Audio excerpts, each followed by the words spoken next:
Hello दोस्तों, कैसे हो? आपका स्वागत है त्रिपाण स्टडी सेंटर में। आज जो हम करने जा रहे हैं ज्योग्राफी के चैप्टर यानी ज्योग्राफी जो भूगोल है, ये अत्यंत महत्वपूर्ण चैप्टर होने वाला है क्योंकि इसमें हम भूगोल के विषय में बहुत ही विस्तार पूर्वक चर्चा करेंगे। चलिए देखते हैं हमारा आज टॉपिक क्या है।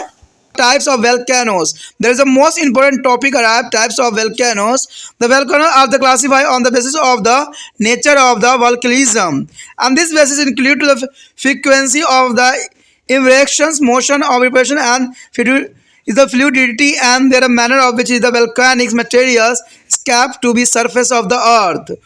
One, the basis of the frequency of eruptions and volcanoes are three types. There is a first tier active, second is a dormant, and third is the excitant. There is the most important three types of volcano here: active, dormant, and the excitant. There is the most important.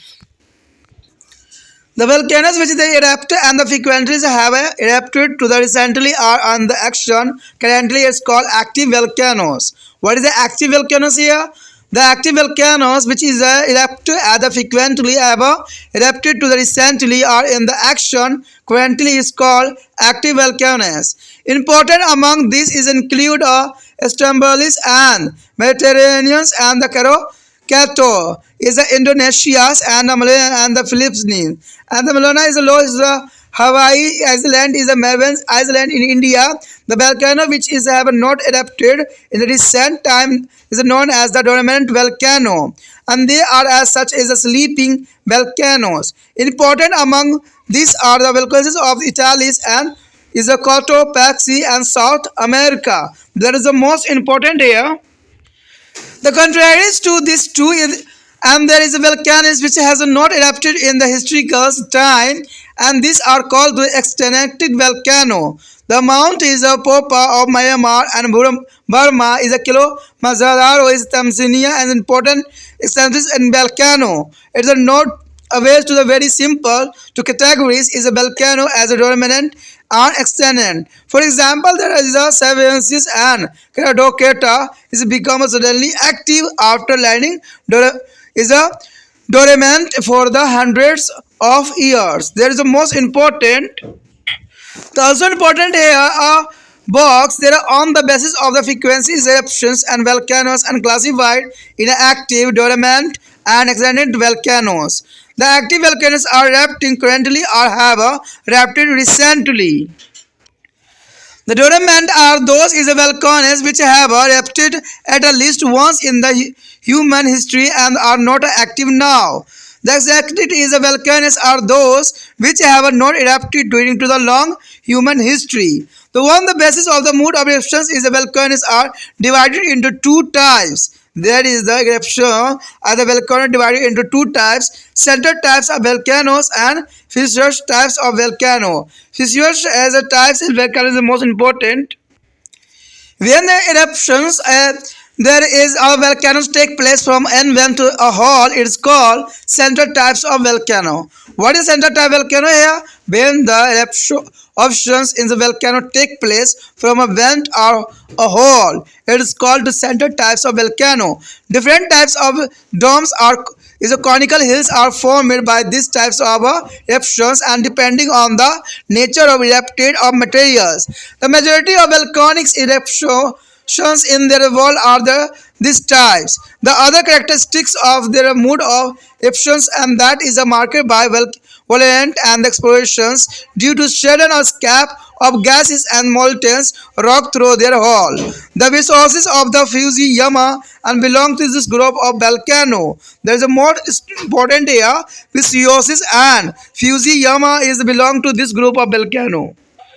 Sometimes the deeps ignited as the cracks devolved due to the earthquake and the faulting. Their magma start flow through them the craterlets, and this mode of eruptions is the call is a fixture and types of eruptions. This is a eruptions help in the formation of thick horizontal sheet of lava or low dome shaped is volcano with a boarded base. It is maybe also formed what are the identified as a lava plateaus and the lava shaded and Deccan's traps of India is one example of is a fixed types of eruption.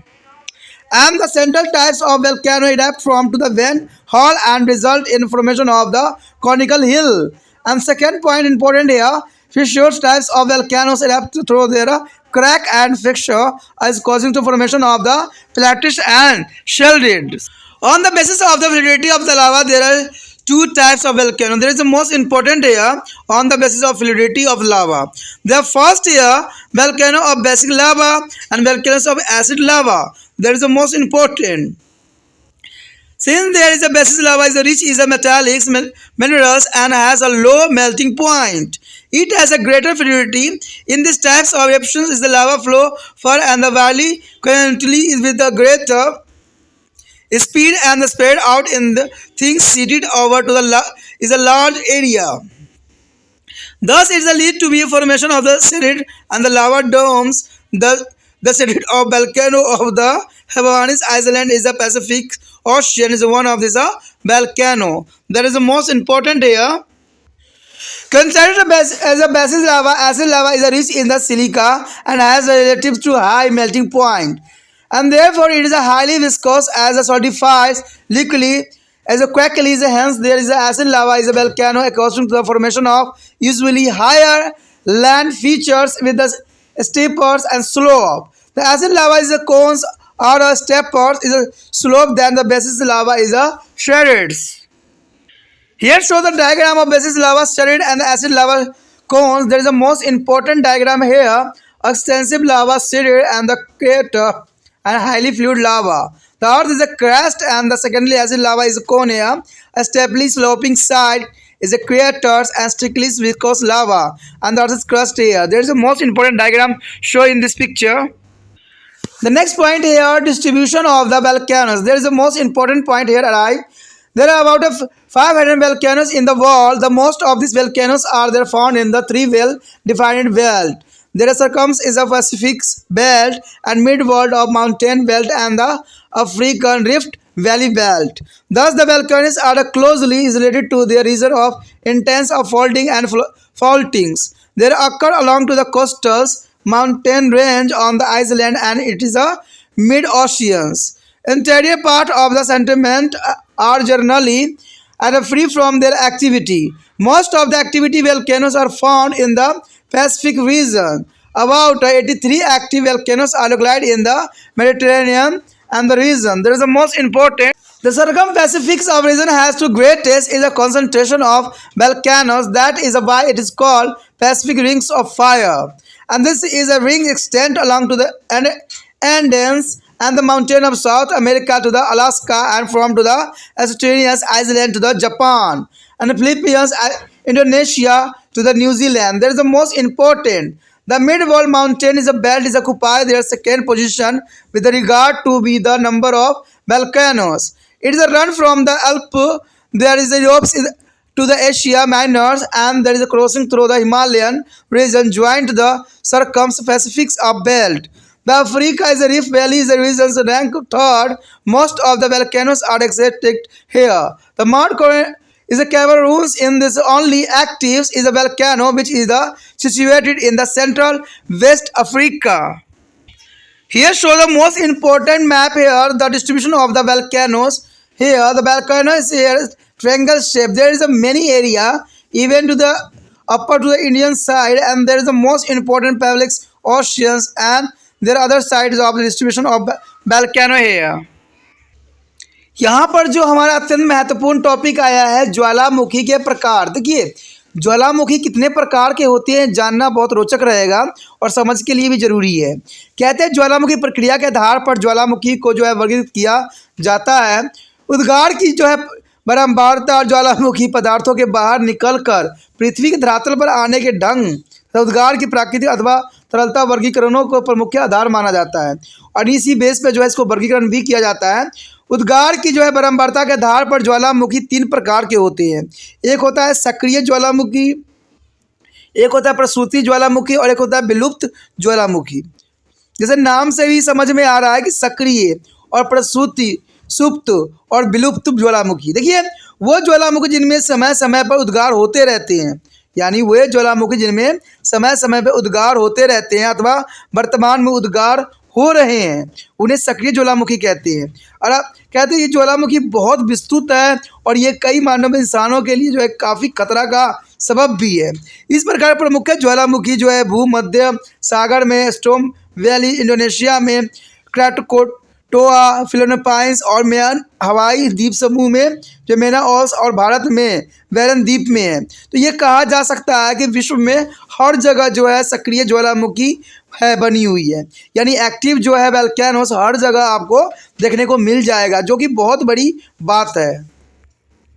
उसके पश्चात प्रसुप्ति ज्वालामुखी वे हैं जिनमें वर्तमान काल में उद्गार नहीं हुए हैं, यानी अभी तक उसका जो है उत्पत्ति नहीं हुआ है। वास्तव में उन्हें सोए हुए ज्वालामुखी भी कहा जा सकता है, यानी ये प्रसूति ज्वालामुखी जो है अभी सोए हुए हैं, समय आने पर ये भी अपना जो है प्रकोप दिखाएंगे। इटली का जो है वेसुवियस तथा दक्षिण अमेरिका का कोटोपैक्सी प्रमुख प्रसूति ज्वालामुखी है, जो कि एक सोए हुए ज्वालामुखी के जैसा है। इन दो प्रकार के ज्वालामुखी के विपरीत कुछ ऐसे ज्वालामुखी है जिनमें ऐतिहासिक काल में उद्गार नहीं हुए हैं, उन्हें विलुप्त ज्वालामुखी कहते हैं, यानी जो विलुप्त हो चुके हैं। म्यांमार बर्मा का जो है माउंट पोपा और तंजानिया और किलिमांजारो प्रमुख विलुप्त ज्वालामुखी के नाम है, यानी म्यांमार में बर्मा जो है माउंट पोपा और तंजानिया के जो है किलिमांजारो प्रमुख विलुप्त ज्वालामुखी के अंतर्गत आता है। किसी भी ज्वालामुखी को जो है प्रसूति या विलुप्त ज्वालामुखी के प्रकार में बांटना आसान नहीं होता है। उदाहरण के लिए वेसुवियस और जो है क्राटोकोटोआ हजारों वर्षों तक विलुप्त रहने के बाद उनमें अचानक उद्गार होने लगे और सक्रिय ज्वालामुखी हो गए। कहते हैं उद्गार की बारंबारता के आधार पर ज्वालामुखी 3 प्रकार के होते हैं, जिसके बारे में हमने चर्चा भी किया है, सक्रिय, प्रसुप्त और विलुप्त। तो ये आपको याद हो जाएगा बहुत आसानी से, जो है ये सक्रिय होंगे, प्रसुप्त होंगे और विलुप्त होंगे। उसके पश्चात सक्रिय ज्वालामुखी क्या है? देखिए सक्रिय ज्वालामुखी जिनमें वर्तमान में हाल वर्षों में उद्गार हो रहे हैं या हुए हैं, उसे सक्रिय ज्वालामुखी कहते हैं, जो अभी भी हो रहे हैं। प्रसुप्त ज्वालामुखी वे हैं जिनमें मानव इतिहास काल में कम से कम एक बार उद्गार हुआ है जरूर, और जो वर्तमान में काफ़ी सक्रिय नहीं है, लेकिन अभी जो है सक्रिय नहीं है, विलुप्त हो चुके हैं। तो ये प्रसुप्ति ज्वालामुखी, यानी कभी ये एक्टिव हुआ करते थे। विलुप्त ज्वालामुखी का मतलब वही होता है कि वे जिनमें लंबे मानव इतिहास काल में उद्गार नहीं हुआ है अभी तक, लेकिन वह है, आने वाला समय में जो है इसका उद्गार हो सकता है, तो इसे हम विलुप्त ज्वालामुखी के नाम से जानते हैं। उद्गार की रीति के आधार पर ज्वालामुखी 2 प्रकार के होते हैं। अगर देखा जाए तो केंद्रीय उद्भेदन ज्वालामुखी तथा दरारी उद्भेदन ज्वालामुखी, इसको 2 के रूप में इसको जो है परिभाषित किया जा रहा है उद्गार की रीति के आधार पर ज्वालामुखी को। जब किसी ज्वालामुखी में उद्भेदन एक छिद्र या द्वार से होता है तब उसे हम केंद्रीय उद्भेदन ज्वालामुखी कहते हैं, यानी केंद्रीय उद्भेदन ज्वालामुखी कहलाता है। और इस प्रकार के ज्वालामुखी विभिन्न प्रकार के जो है गुमंदकार होते हैं, अथवा ये शंकुकार पहाड़ियों का जो निर्माण भी करते हैं, यानी 2 होते हैं, या गुमंदकार हो या शंकुकार हो, ये पहाड़ियों का निर्माण भी इन्हीं कारणों से होती है। इन पहाड़ियों का आकार जो है ज्वालामुखी से निकलने वाले पदार्थों की प्राकृतिक पर निर्भर करता है। संसार के अधिकांश ज्वालामुखी इसी प्रकार के हैं, और इस प्रकार के ज्वालामुखी जो है उद्भेदन की एक अन्य विशेषताएं यह है कि पिघले हुए शैलों एवं गैसों के एक छिद्र या द्वार से निकलने के कारण उद्गार अत्यधिक विस्फोटक होते हैं। वेसुवियस और प्लेजियमिया इस वर्ग के प्रमुख ज्वालामुखी के अंतर्गत आता है। कभी कभी भूकंप या भ्रमण से जो है भूपृष्ठ पर गहरी और लंबी दरारें पड़ जाती है। मैग्मा इन दरारों से धीरे धीरे बाहर की ओर निकलने लगता है, और इस प्रकार के उद्भेदन को जो है दरारी उद्भेदन कहते हैं। और इस प्रकार के ज्वालामुखी उद्गारों से लावा की मोटी मोटी परतें जमा हो जाती है, और इसे जो है लावा पठार या लावा शीट भी निर्माण होता है। भारत में दक्कन का पठार इस प्रकार के उद्गार का एक सबसे अच्छा एग्जाम्पल के रूप में देखा जा सकता है। यहाँ पर अगर हम बात करें निचोड़ की, तो कहते हैं केंद्रीय प्रकार की ज्वालामुखी में छिद्र या द्वार से उद्गार होते हैं तथा इस प्रकार के उद्भेदन के कारण एक शंकुकार पहाड़ी का निर्माण होता है, जो कि काफ़ी इंपॉर्टेंट है। केंद्रीय प्रकार के ज्वालामुखी में छिद्र या द्वार से उद्गार होते हैं तथा इस प्रकार के उद्भेदन के कारण एक संघाकार पहाड़ी का निर्माण होता है। दरारी प्रकार के ज्वालामुखी में जो उद्भेदन एक दरार से होता है तथा इस प्रकार के उद्गारों से जो है पठारों तथा शीरों का निर्माण होता है, जो कि काफ़ी इंपॉर्टेंट है। लावा की तरलता के आधार पर ज्वालामुखी दो प्रकार के होते हैं, एक क्षारीय लावा के ज्वालामुखी तथा एक होते हैं अम्लीय लावा के ज्वालामुखी। देखिए, लावा की तरलता के आधार पर ज्वालामुखी को दो भागों में विभक्त किया गया है, क्षारीय लावा के ज्वालामुखी और अम्लीय लावा के ज्वालामुखी। यहाँ पर देखा जाए क्षारीय लावा में जो है धात्विक खनिज का अनुपात अधिक होता है, यानी धात्विक खनिज का अनुपात जो होता है क्षारीय लावा में अत्यधिक मात्रा में पाया जाता है तथा इनका पिघलना बिंदु नीचे होती है, यानी पिघलने की जो बिंदु होती है काफ़ी नीचे होता है। अंततः क्षारीय लावा अधिक तरल होता है और इस प्रकार के ज्वालामुखी के उद्गारों में जो है लावा दूर दूर तक शीघ्र या तेज़ी से फैल जाता है और इसे लावा की पतली परतें विस्तृत क्षेत्र में जमा हो जाता है। इस प्रकार के उद्गारों से जो है शीरों तथा लावा गुंबदों का निर्माण होता है। प्रशांत महासागर में हवाई द्वीप समूह में स्थित शीर ज्वालामुखी इस प्रकार के ज्वालामुखी का सबसे बड़ा एग्जाम्पल है। तो ये कई मायने में इम्पोर्टेंट भी है, इसको आपको समझना चाहिए। क्षारीय लावा के विपरीत जो है अम्लीय लावा में सिलिका की मात्रा अधिक होती है। देखिए, ये कई मायने में इम्पोर्टेंट है कि क्षारीय लावा के विपरीत अम्लीय लावा में जो है सिलिका की मात्रा अधिक होती है तथा इसका जो है पिघलने बिंदु अपेक्षित ऊंचा होता है, अंततः यह अत्यधिक गाढ़ा होता है तथा शीघ्र ही जम जाता है। यही कारण है कि अम्लीय लावा ज्वालामुखी जो है सामान्यतः ऊंची भू आकृतियों का निर्माण करती है और इन भू आकृतियों के ढाल तीव्र होते हैं। अम्लीय लावा शंकु के ढाल क्षारीय लावा और शीरों से अधिक तीव्र होते हैं, जैसे कि चित्र में भी यहाँ दर्शाया जा रहा है। यहाँ पर आप देख सकते हो कि क्षारीय लावा शीट दिख रहा है और अम्लीय लावा शंकु दिख रहा है। तो ये डायग्राम से भी काफ़ी समझ में आ सकता है कि भूपट्टी में ये जो है विस्तृत लावा परतें दिख रहे हैं और केटर भी है जो अति तरल लावा को जो है रिप्रेजेंट करता है। दूसरी तरफ अगर बी पार्ट में देखिएगा तो अम्लीय लावा शंकु आकार का जो तीव्र ढाल के ऊपर विस्तृत है और इसमें से जो है चिपचिपा रासायनिक लावा निकलती है जो केटर के साथ निकलती है, जो कि ये डायग्राम भी काफ़ी कुछ बताने के लिए जो है अपने आप में पर्याप्त है। अगर बात हम यहाँ पर देखें क्षारीय लावा के बारे में, तो क्षारीय लावा अधिक तरल होता है। ये आपको समझना चाहिए कि जो क्षारीय लावा होती है वो अधिक तरल होता है, अंततः शीघ्रता से दूर तक ये फैल जाता है और इसके कारण जो है शीरों का निर्माण होता है। शीरों का निर्माण होने के कारण जो है क्षारीय लावा ही मानी जाती है। अम्लीय लावा अत्यधिक गाढ़ा होता है और इस प्रकार उद्गार से तीव्र ढाल वाले शंकु निर्मित होते हैं, यानी अम्लीय लावा अधिक गाढ़ा होता है और इस प्रकार के उद्गार से तीव्र ढाल वाले शंकु निर्मित होती है। तो ये काफ़ी इंपॉर्टेंट यहाँ तक बात रखता है। अगली पॉइंट ये दर्शाती है कि ज्वालामुखी का वितरण। देखिए, ज्वालामुखी वितरण किस प्रकार का, कैसे डिस्ट्रीब्यूशन इसका है। कहते हैं संसार में लगभग जो है 500 ज्वालामुखी प्रेजेंट है, यानी संसार में 500 ज्वालामुखी का जो है केंद्र रूप में देखा गया है और इनमें से अधिकांश 3 निश्चित जो है पेटियों में पाए जाते हैं, यानी अधिकांश 3 निश्चित पेटियों में पाए जाते हैं। ये 3 पेटियां हैं, प्रशांत महासागरीय पेटी, मध्यवर्ती पेटी तथा अफ्रीका दरारी घाटी पेटी, यानी ये 3 क्षेत्रों में पाया जाता है, प्रशांत महासागर में, मध्यवर्ती में और अफ्रीका दरारी घाटी में पाया जाता है। और इस प्रकार ज्वालामुखी उन क्षेत्रों में मुख्य रूप से पाए जाते हैं जहां अत्यधिक वर्लन या भ्रंशन पाए जाते हैं। वह तटीय पर्वतीय श्रेणी के साथ द्वीपों तथा महासागरों को आंतरिक भागों में पाए जाते हैं। महाद्वीपों के आंतरिक भाग इनकी क्रियाओं को जो है सामान्यतः अछूते रहे हैं। अधिकांश सक्रिय ज्वालामुखी प्रशांत महासागरीय क्षेत्र में स्थित होते हैं। लगभग 83 जो है सक्रिय ज्वालामुखी भूमध्य सागरीय क्षेत्र में पाए जाते हैं। देखिए, 83 जो है सक्रिय ज्वालामुखी भूमध्य सागरीय में पाए जाते हैं, ये भी बहुत विशिष्ट बात है। देखा जाए तो प्रशांत महासागर पेटी में सबसे अधिक ज्वालामुखी सकेंद्र है, यानी प्रशांत महासागरीय पेटी में सबसे अधिक ज्वालामुखी होने का संकेत मिला है और इससे जो है इसलिए इसे प्रशांत अग्निवलय भी कहते हैं, यानी इसको हम प्रशांत अग्निवलय भी कहते हैं, अग्नि का बना हुआ।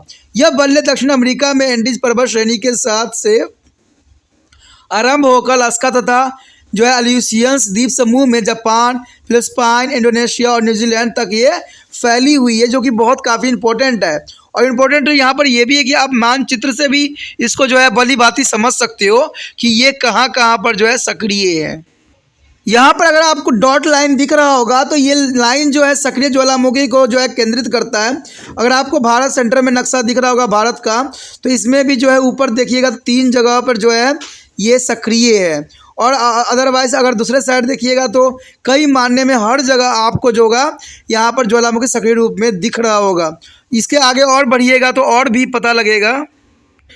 अब देखिए कितने जगह पर जो है ये सक्रिय ज्वालामुखी है, हिंद महासागर हो, प्रशांत महासागर हो, विशिष्ट रेखाएं हो, हर जगह जो है ये काफ़ी विस्तृत है। सबसे अधिक तो ये देखा जाए तो ऑस्ट्रेलिया के साइड है और अमेरिका के साइड है, तो ये काफ़ी इम्पोर्टेंट बात है जो कि ज़रूरी भी है।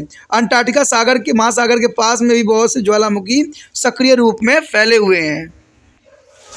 महासागरीय पेड़ी से मिल जाती है और अफ्रीका दरार घाटी प्रदेश का तीसरा स्थान माना जाता है। यानी डायग्राम में हमने जो देखा वो बहुत काफ़ी इंपॉर्टेंट है और ज़रूरी भी थी, क्योंकि यह अफ्रीका दरारी घाटी प्रदेश का तीसरा स्थान है और इस पेटी के अधिकांश ज्वालामुखी विलुप्त प्रकार के ही है, यानी सारे के सारे विलुप्त प्रकार के हैं। केवल माउंट जो है कैमरून ज्वालामुखी जो है पश्चिमी मध्य अफ्रीका में स्थित है। देखिए कैमरून ज्वालामुखी जो है पश्चिमी तथा मध्य अफ्रीका में स्थित है, सक्रिय ज्वालामुखी के रूप में है। ये कई मानने में इंपॉर्टेंट बात होता है माउंट कैमरून के विषय में, क्योंकि ये जो है यूपीएससी एग्ज़ाम में भी पूछा जाता है और कई एग्ज़ाम में भी काफ़ी इम्पोर्टेंट जो है क्वेश्चन के रूप में होता है कि माउंट कैमरून ज्वालामुखी कहाँ पर स्थित है। तो ये मध्य अफ्रीका में स्थित है और ये सबसे अच्छा सक्रिय ज्वालामुखी के रूप में है। कहते हैं अगर हम देखें तो अगर पॉइंट जो हमने पढ़ा है, कहते हैं संसार में लगभग 500 ज्वालामुखी हैं। वो 3 निश्चित पेटियां हैं, प्रशांत महासागर को जो घेरने वाली पेटी, मध्यवर्ती पर्वतीय पेटी तथा पूर्वी अफ्रीका दरार घाटी में स्थित है। कहते हैं अधिकांश सक्रिय ज्वालामुखी जो है प्रशांत महासागरीय पेटी में स्थित है। देखिए ये भी क्वेश्चन जो है यूपीएससी के एग्जाम में कई बार आ चुका है कि अधिकांश सक्रिय ज्वालामुखी जो है कहाँ पर है, तो प्रशांत महासागरीय पेटी में स्थित है और इसे हम प्रशांत अग्निवलय भी कहते हैं। तभी तो कहता हूँ कि ये जो मैं चैप्टर आप लोगों को करवाता हूँ ये कई मायने में इंपॉर्टेंट होता है और ये हर एक क्लास के बच्चे के लिए ज़रूरी है। चाहे किसी भी एग्ज़ाम को टैग कर रहे हो, चाहे आप यूपीएससी एग्ज़ाम कर रहे हो, चाहे कोई भी इंट्रेंस टेस्ट कर रहे हो, कहते हैं इस सिलेबस से आगे कुछ भी नहीं आता है। तो आपको अच्छे से इसको ध्यान से पढ़ना चाहिए, समझना चाहिए और सोचना चाहिए। अगर आपको अच्छा लगा तो लाइक से सब्सक्राइब भी करना चाहिए। इसमें से 2 बातें इंपॉर्टेंट रहता है। पहली ये कि जितना हो सके इस वीडियो को दूसरे बच्चों तक पहुंचाने में आपने त्रिपाण सेंटर का हेल्प करना है। दूसरी बात ये रहता है पहली बार वीडियो देख रहे थे तो चैनल को सब्सक्राइब करके सेव करना भी आपका फ़र्ज़ बन जाता है, नहीं तो आपको शायद दूसरे वीडियो का नोटिफिकेशन भी ना मिले और बाद में अगर आप जो है यूट्यूब पर चैनल को रिसर्च करोगे तो शायद रिसर्च में भी ना आए, क्योंकि अगर आप त्रिपाण लिखोगे तो वो त्रिपुरा कर देगा तो कन्फ्यूज़न बना रह सकता है। तो इसलिए जो है अगर आप समझदारी के काम यही होती है कि आप इस चैनल को जो है सेव करके अपने मोबाइल में जो है सेव कर लो, जहां पर इसका जो है होम पेज मिल जाएगा और होम पेज मिलने से जो है हर आपको वीडियो जो है सुचारू रूप से प्राप्त हो जाएगी, जिससे आप समझ भी सकते हो, सोच भी सकते हो और विचार भी कर सकते हो।